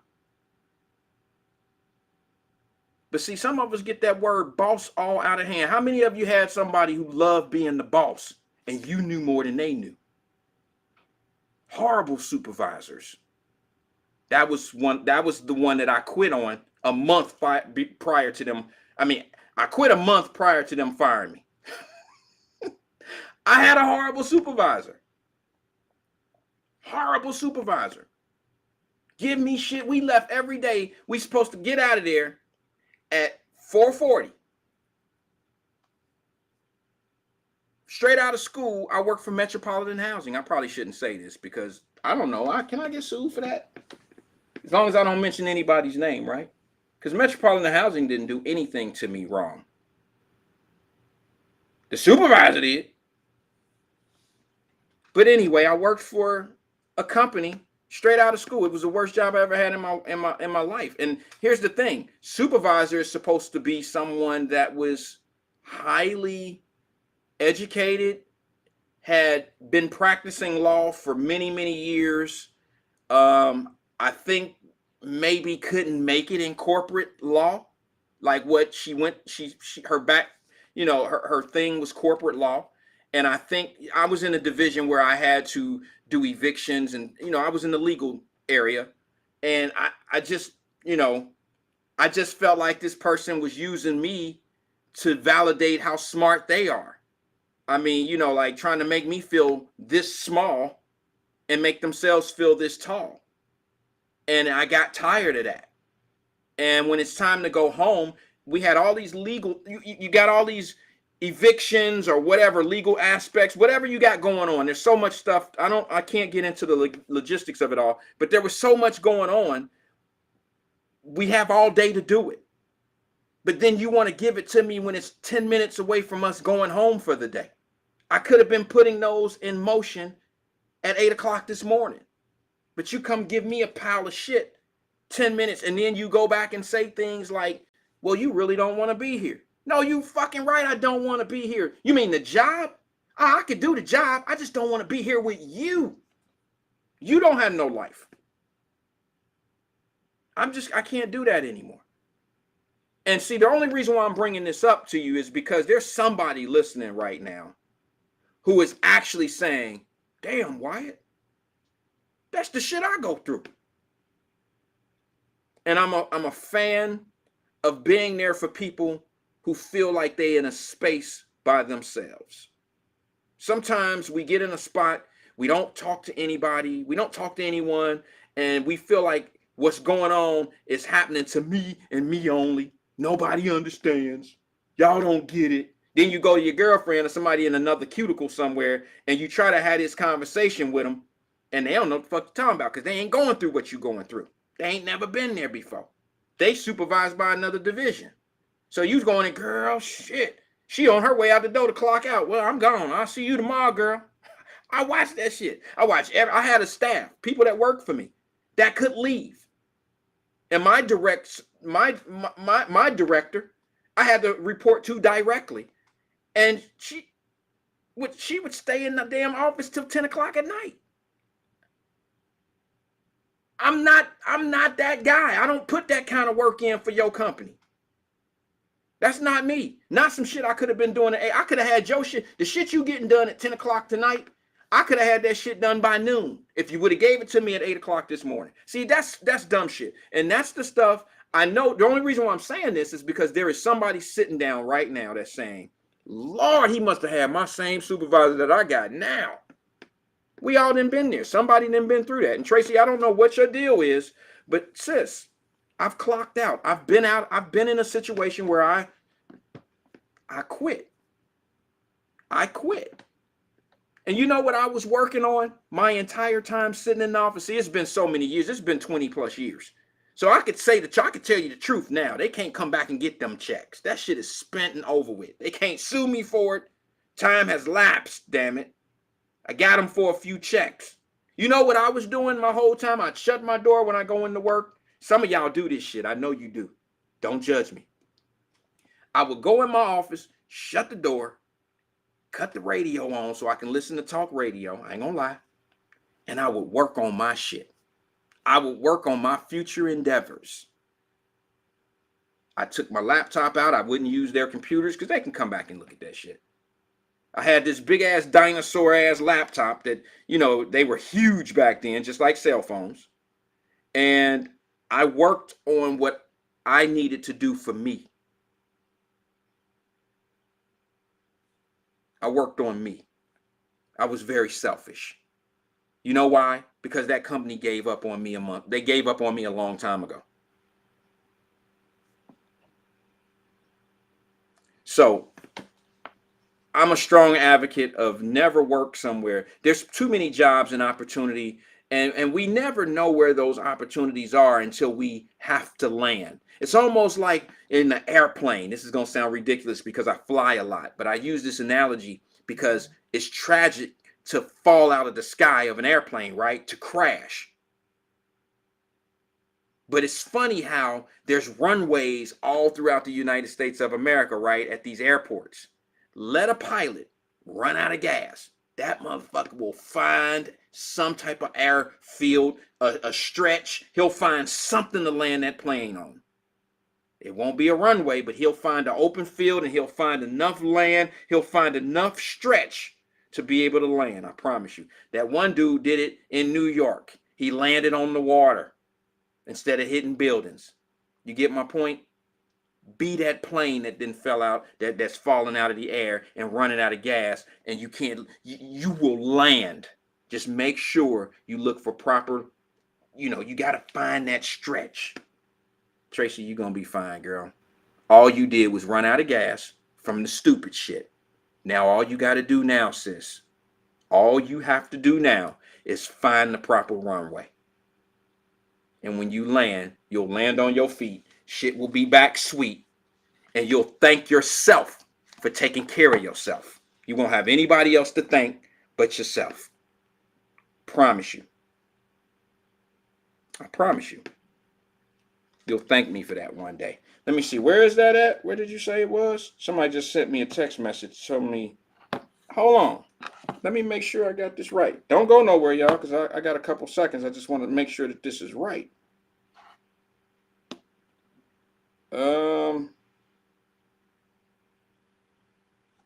Maybe so. Maybe so. All right, well, I know I got off the path of coaches and all of that, but my sister needed our help. My sister needed my help. Cleopatra says, are you hiring? Not right now. Maybe soon. I don't have anything, you know, I'm not the hiring manager and all that anymore. I don't quite do that anymore. I'm on countdown and wind down. I'm ready to call it quits. But no, anything that I have going on right now in my office, you know, I have a couple people that work for me that make those decisions, and I don't manage them. They're bosses. They do what they do. When we need help, they tell me, hey, this is what I need to do, and blah, blah, blah. And I tell them to do what they need to do to make things function, to make them work.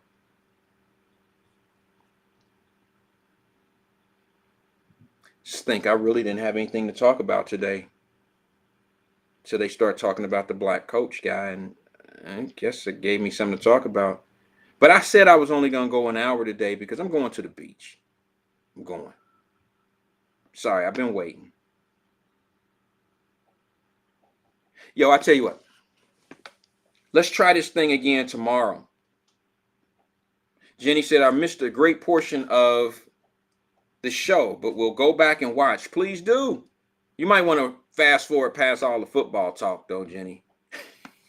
People tuned out when the football talk got there. But you're welcome, Tracy. We're here for you, babe. We're here for you. Hey, peace and love to everybody, man. Let's try this thing again tomorrow at 5 o'clock. Make some rhymes. My exes live in Texas like I'm George Strait, or they go to Georgia State where tuition is handled by some random nigga that live in Atlanta. That she only see when she feels obligated. Admitted it to me the first time we dated, but she was no angel and we never waited. I took her to sushi, she wanted to fuck, so we took it to go. Told them no, we deflated, and we never talked too much after I grew up. Just to leave her lower, happy related, and I think I texted her and told her I made it, and that's when she texted me and told me she traded, and that's when I texted her and told her I love her. And right after texting her and told her I made it, she asked, what have I learned since getting richer? I learned working with the negatives to make a better pictures. I learned Hennessy and enemies is one hell of a mixture. Even though it's fucked up, girl, I'm still fucking with you. Damn, is it the fall? Time for me to revisit the past. It's women in the cars. I'm to drop the shit and roll the songs to tell we been through it all. You put the weed out. Oh! Niggas get it and they fall off. It's cause they all soft. Nigga like me started at the car wash. 8 a.m. to 10 p.m. That's on a rainy day. Wise words and dope boys and everything. They say it's levels to the street life. Then I seen a bezel with that pink ice. All natural, mama tell you to be careful. In the trap, trapping to increase capital. No longer cruising with the windows down. Hand on the pistol, anticipating the riddle sound. And Kanye when it came to Ye. And Jay-Z when it came to keys. And Snoop when it came to weed. So now they wanna Biggie me. Listen close, I got duct tape and rope. I leave you missing like the fucking old balance. One hand on my money, one hand on my buddy. That's the AK-47, make his neighborhood love me. Bullets like birds, you can hear them bitches humming. Don't let that bird shit, he got a weak stomach. Niggas know I'm sick, I don't spit, I vomit. Got it. 1 egg short of the omelet. Simon says, shoot a nigga in his thigh and leg and tell him ketchup like mayonnaise.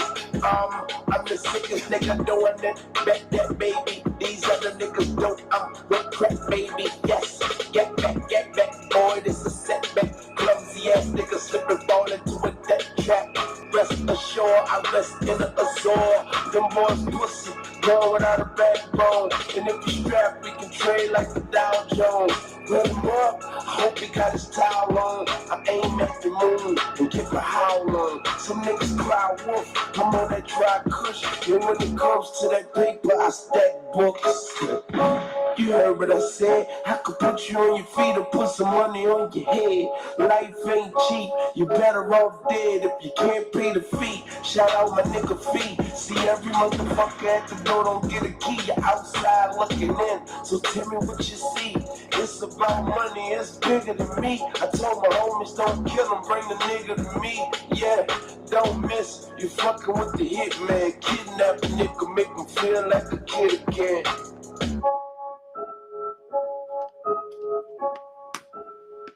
Niggas know I get it, cause they know that I'm a B. All right, I'll holler at y'all. It's been real. See you tomorrow at 5. Peace.